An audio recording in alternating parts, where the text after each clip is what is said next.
네, 오늘 주시는 하나님의 말씀은 로마서 12장 2절 말씀입니다. 신약성경 256쪽 즈음에 있습니다.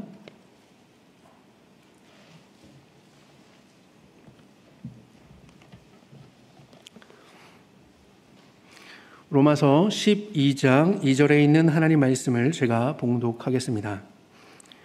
너희는 이 세대를 본받지 말고 오직 마음을 새롭게 함으로 변화를 받아 하나님의 선하시고 기뻐하시고 온전하신 뜻이 무엇인지 분별하도록 하라. 아멘. 네, 잘 아시는 대로 이 로마서를 크게 두 부분으로 나눈다면 1장에서 11장 그리고 12장부터 그 마지막까지로 나눌 수 있습니다.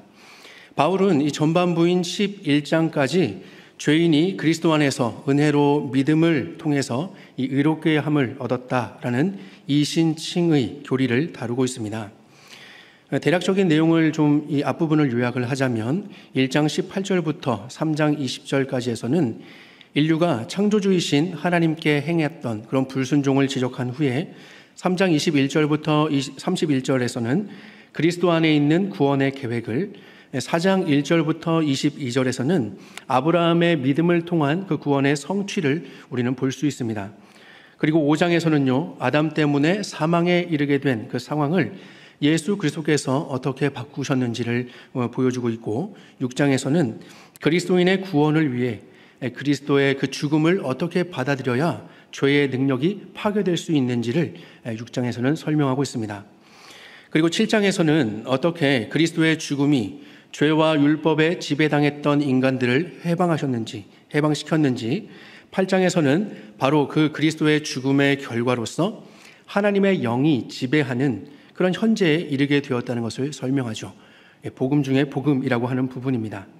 9장에서는 하나님의 은혜로운 선택과 10장에서는 율법의 완성을 성취하신 그 그리스도를 이야기하면서 11장에서는 그러한 과정, 그러니까 하나님의 은혜로운 선택 그리고 예수 그리스도께서 율법을 완성하신 성취하신 그 그리스도의 그 과정을 통해서 범죄한 인류가 구원을 받는 것은 하나님의 그 은혜로운 주권, 그 회복에 속한다는 것을 밝히고 있습니다.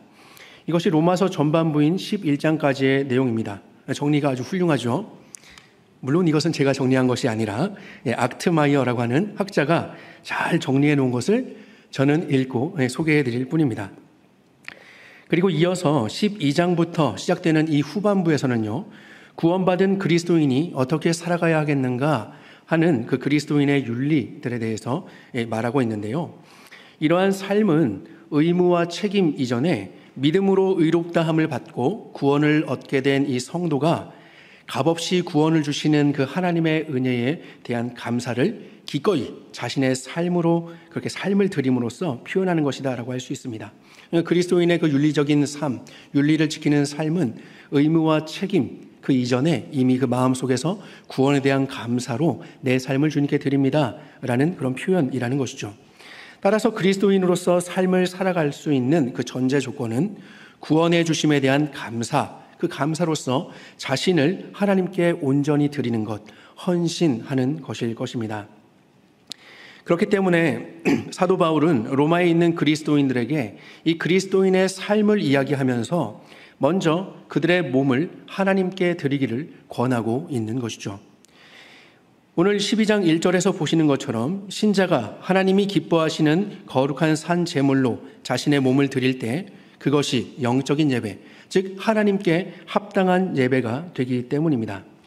그러나 신자가 드리는 이 몸이라는 것은 단순히 그 신자의 육신만을 의미하지는 않습니다. 몸은 삶의 모습을 대표하죠. 우리 성도님들께서 보실 때 예배 시간에 제 몸이 예배당에 있는 것은 아주 자연스러운 현상일 것입니다. 그런데 만약에 오늘 저녁이나 혹은 내일 새벽 5시 30분에 제 몸이 예배당에 있지 않고 저 강서구청 뒤편의 어느 술집에서 제가 앉아있는 것을 보신다면 여러분의 심령은 은혜로 가득 차고 넘치실까요? 아니시겠죠? 고개를 끄덕끄덕 하시네요. 절대 그럴 일이 없습니다. 몸은 생각과 마음에 따라 움직이기 때문에 여기에서 하나님께 드릴 몸이라는 것은요, 사람 전체를 의미하는 것입니다. 즉 지성과 감성과 의지를 가진 사람의 전 인격을 얘기하는 것이죠. 따라서 몸을 드린다는 것은 신자가 자신의 모든 것을 하나님께 드린다라는 의미입니다. 몸이라는 것으로 전 인격을 대표하는 그 사람을 표현하는 일종의 제휴법이라고 할 수 있습니다. 제휴법은 예전에 설명을 드렸죠.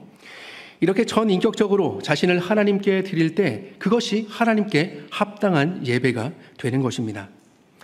사실 여러분, 신자든지 불신자이든지 모든 사람은 다 예배자입니다. 그러나 신자와 불신자의 차이는 예배의 대상이 하나님인가 아니면 우상인가에 있는 것이죠. 로마서 1장을 보면요, 바울은 이 로마 교회에 편지를 하면서 로마 교회에 인사를 한 후에 로마에 가고 싶은 그 자신의 마음을 밝히는데요, 15절에서 나는 할 수 있는 대로 로마에 있는 너희에게도 복음 전하기를 원하노라 라고 하면서 이 로마에 가고 싶은 이유를 복음을 전하기 위함이라고 밝히고 있습니다. 그러면서 그는 이 복음에 대해서 이야기를 시작하는데 하나님의 의, 이것에 대해서 이야기하기 위해서 바울은 18절부터 불의로 진리를 막는 사람들의 모든 경건하지 않음과 불의에 대해서 먼저 말을 꺼냅니다. 우리 로마서 1장 18절부터 한번 같이 읽으면서 살펴보도록 하겠습니다. 로마서 1장 18절부터 제가 쭉 한번 읽어보겠습니다. 하나님의 진노가 불의로 진리를 막는 사람들의 모든 경건하지 않음과 불의에 대하여 하늘로부터 나타나나니 이는 하나님을 알만한 것이 그들 속에 보임이라. 하나님께서 이를 그들에게 보이셨느니라. 창세로부터 그의 보이지 아니하는 것들 곧 그의 영원하신 능력과 신성이 그가 만드신 만물에 분명히 보여 알려졌나니 그러므로 그들이 핑계하지 못할지니라. 하나님을 알되 하나님을 영화롭게도 아니하며 감사하지도 아니하고 오히려 그 생각이 허망하여지며 미련한 마음이 어두워졌나니 스스로 지혜 있다 하나 어리석게 되어 썩어지지 아니하는 하나님의 영광을 썩어질 사람과 새와 짐승과 기어다니는 동물 모양의 우상으로 바꾸었느니라. 여기까지 보시면요, 불의로 진리를 막는 이 사람들은 하나님을 모르기 때문에 우상 숭배에 빠져든 것이 아니라 그들은 마땅히 하나님을 알만한 것들이 모든 도처에 다 있음에도 불구하고 알면서도 고의적으로 썩어지지 아니하는 하나님의 영광을 썩어질 사람과 새와 짐승 그리고 기어다니는 동물의 모양, 즉 우상으로 바꾸어 버린 것이죠. 이것이 바로 불경건입니다. 불경건은 우상 숭배죠. 계속해서 24절과 25절을 볼까요? 그러므로 하나님께서 그들을 마음의 정욕대로 더러움에 내버려 두사 그들의 몸을 서로 욕되게 하게 하셨으니 이는 그들이 하나님의 진리를 거짓 것으로 바꾸어 피조물을 조물주보다 더 경배하고 섬김이라.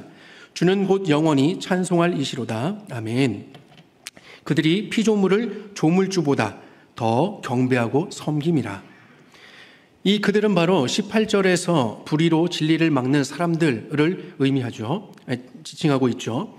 이들에 대해서 이 로마서에서는 회개하지 않은 자연 상태의 죄인, 그러니까 natural sinner라고 영어엔 표현이 되어 있는데 자연 상태의 죄인입니다. 회개하지 않은 바로 태어난 본연 그 상태의 죄인을 의미합니다. 그리고 우리가 잘 알고 있는 로마서 3장 23절을 보면 그들이 바로 모든 사람, 즉 회개하지 않는 모든 사람으로 표현되고 있죠.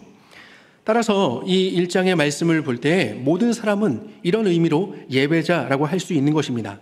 그러나 그 예배자로서 그 예배자가 불경건한 예배자인가, 즉 우상 숭배자인가 아니면 경건한 예배자인가, 하나님을 섬기는 하나님께 예배하는 예배자인가라고 나뉘어지게 되는 것입니다.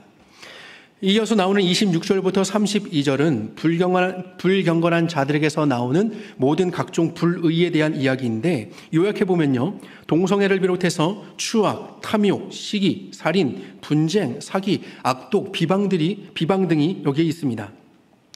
즉 불경건한 자, 이 우상 숭배자의 삶에서 나타나는 것은 그 모든 것들은 다 불의라는 것이죠. 불의입니다. 그렇기 때문에 모든 사람이 죄를 범하였음에 하나님의 영광에 이르지 못한다. 즉 그들은 아주 잠깐의 시간이라도 하나님의 도달할 수 없으며 하나님의 영광을 추구하며 살아갈 수 없는 그런 죄인들인 것이죠. 그러나 복음을 듣고 믿음으로 구원에 이른 그 경건한 사람, 즉 하나님을 예배하는 사람은 자신의 몸을 산 제물로 드림으로써 영적 예배, 즉 하나님께 합당한 예배를 드리게 되는 것입니다.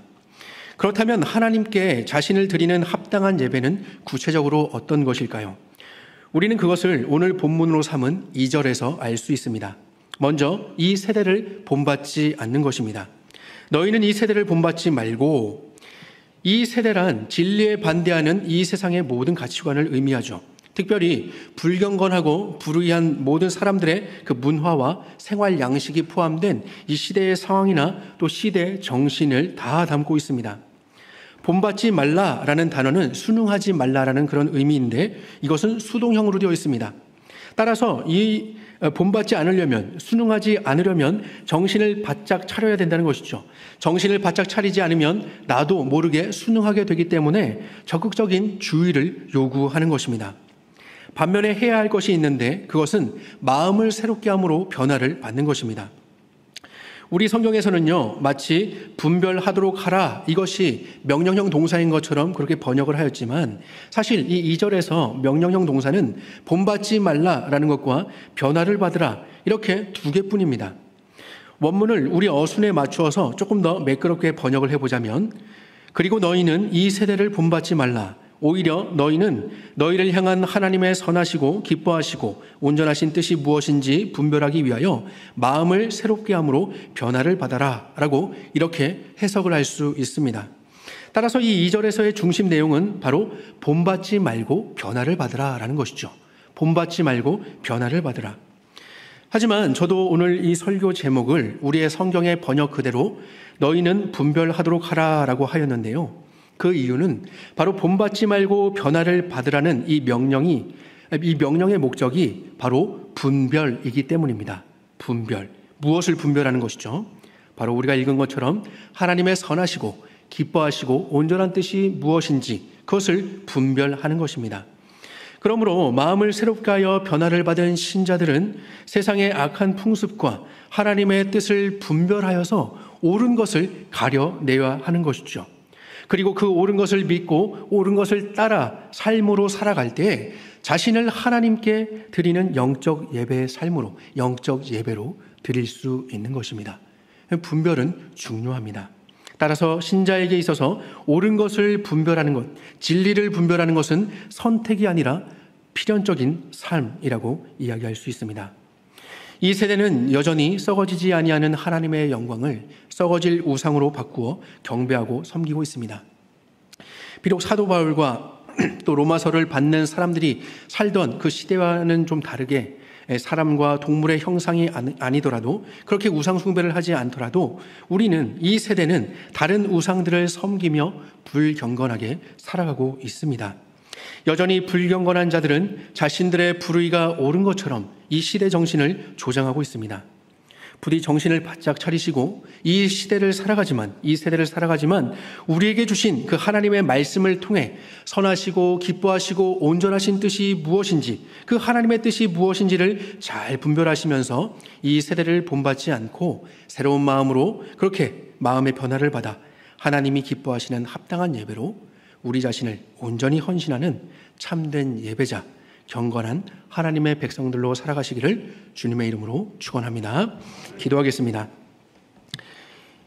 이 세상 모든 만물을 창조하신 거룩하신 하나님, 우리 하나님은 영원히 찬송하실 이요 영원히 경배하고 또 섬길 이심을 고백합니다.